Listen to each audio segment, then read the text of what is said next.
So let's talk a little bit about the idea of something like this actually making the IT workload less while allowing people to work remotely and doing that securely. Because I mean, you can allow people to work remotely, and some guys are actually just doing that. They're just putting their heads in the sand, hoping for the best, say, oh, well, we got to continue with our work. Guys have to work remote.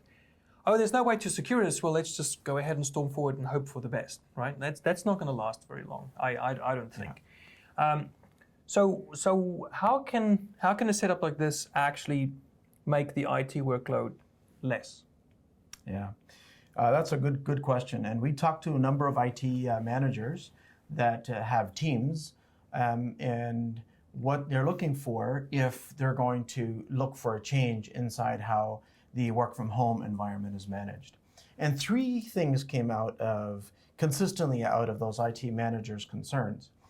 Number one was when we added work from home capacity, we ramped up from a few to a dozen or 100 or whatever the case was, then all of that was new workload added to the existing IT team without resources being added. So they didn't get additional team members. And they couldn't be home while they were doing this. That's right.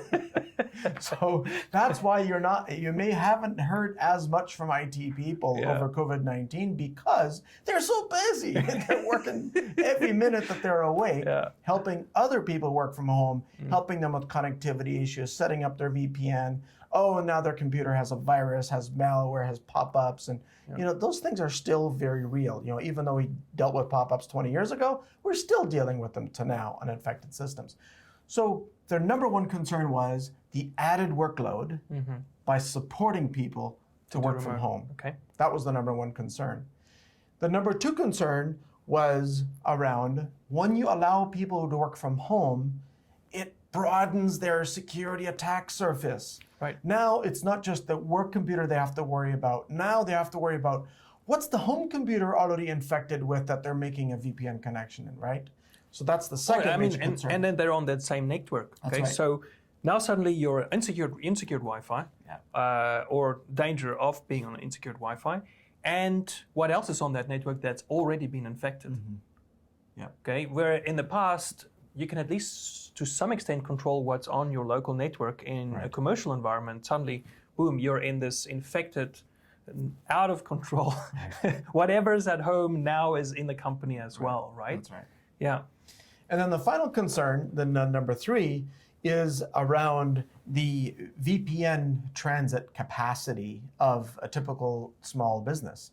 And so if you had work-issued devices like laptops that went home now and people went to work from home, now what you want to do is have an always-on VPN. So now you're transiting all their VPN traffic, all their computer traffic over that same VPN through the office. Now, all of a sudden, your bandwidth has amplified to many times the capacity that you had before, because now, guess what? Now your business place transits their Netflix traffic, right? That was never the case before, but now it is, and that's why it's amplified. That's why it's more than double. It's not just that the traffic is now, because it's away and an always-on VPN is now having in and out going through the same pipe, it's that there's now different kind of traffic that you didn't see before at the company. So how do we now address that with home to base? All three of those areas are concerned. Let me explain how. So the first one about the extra IT support. Every IT guy knows that an iPad doesn't need support, just out of the box. Generally speaking, iPads need very little end user support to make them work. The little support that is necessary is shrunk down to nearly nothing with the H2B approach, because everything's pre-provisioned, everything is managed centrally. There's nothing for them to do except log on. That's it. It's essentially a touchless experience, right? So the moment that this device boots up, sees the internet, even if you can set it that the user cannot reset the device. But even if the user was able to reset the device, or if the device was stolen by someone, the first time that it sees the internet, the serial number is attached to the ABM number of that corporation. And Apple says, okay, let's look at what's the MDM server. Right. And MDM server pulls down the info from there, and that device gets rebuilt touchless like without you having to do anything, in exactly the image that you need it to be. And the first thing that the Adam Go stack pulls on there is the back-to-base VPN, right? That's right. And what's interesting in the IT world, he's too young to even know this, but I'm as old as you are. Okay, so that means you're too young either. But keep going. But here's what Windows and regular IT people ask about the Apple world. They say, well, how do you manage imaging? You don't. Okay. Because you simply factory reset if there's a problem, and the device rebuilds itself, as Francois just explained. And so that's why you don't have imaging issues. You don't have to worry about how you're going to reset the device. All of that is very easily done with very simple processes. So number one is addressed because there's no added IT support. Okay, very, very small. Sure. Infinitesimally small support, because most people actually have a better attitude about having a new device that runs all day on battery, like this one. This is not just a picture that shows no wires. Truly, this will run all day on a battery. You charge it overnight, and you have otherwise a tetherless, a wireless experience. Yeah.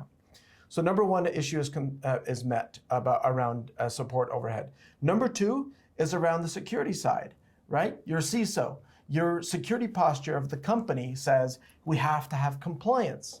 We have to be proactively secure. We can't just be secure as an afterthought. It has to be thought through. All of that is part and parcel of the design work. So when you set up your H2B initial setup, we help you to make sure that the entire setup is as secure as your security posture needs it to be. That's addressed. And the third major concern that was asked about was VPN capacity at the company.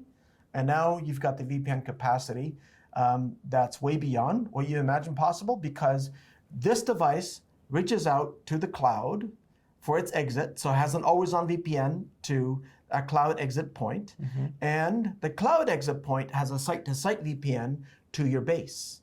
And so that's why this device experiences an always-on VPN, like a full VPN, but the office over here, the base, only sees it as a split VPN. So now, if you did allow Netflix on here, now that does not go to the Office network. Right. If you did allow Instagram, it does not go through the Office network.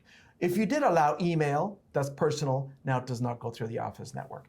So the whole platform is designed so that those three things are met that IT teams are looking for. Or if it if base is not in the cloud, but base is actually at the office, what would that look like then?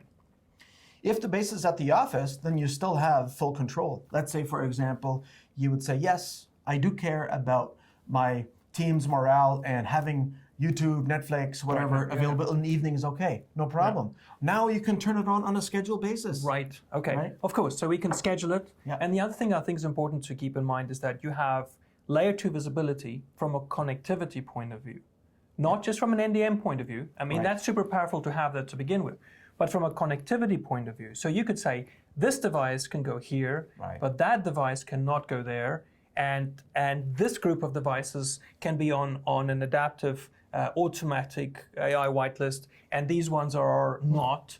And then also keep in mind is that, like, what would you say is the average traffic that becomes less by operating on a bright web environment versus in a general internet environment, like on a blacklist, old school, conventional firewall protected environment? What would you say would be the amount of bandwidth saved? Well, there's a number of studies that are available. I remember one from a few years ago at one university campus. They did a campus-wide ad and tracker blocking. That was just using EasyList, the same kind of stuff that you get on, for example, AdBlock Plus or uBlock Origin. Right? These are open source lists that you can get on GitHub. So they took those open source lists and applied them to a blacklist, and they saved 40% of bandwidth at a university campus. That's just blacklist. That's not even adaptive AI whitelist, right? So even then, I mean, so there'll be a ton more traffic. And a lot of this traffic is stuff that you'll never see as the user even, because they're trackers and ads and stuff that are running, or cryptojacking, whatever, that's running behind the scenes that your eyes will never see, but they're there. Okay, so I think that in a nutshell sort of covers this. What about replacing a device? That's the beautiful thing about this, is that any services, any setup, any sort of files, whatever you save, aren't going to be native just on the device itself. Right. So there's no concerns around backup. There's no concerns around business continuity. You could literally just have someone else have a spare, have a cold spare, have a spare at the office, whatever the distribution logistics are for an organization. Yeah. This could be set aside, another one pulled in, and the administrator needs a few minutes to provision this one with the exact same settings that the previous one had, and you're back. Yeah, back just to add it going to again. the group or assign it to that user, and everything gets pushed down to the device touchless. That's right. Yeah. Okay.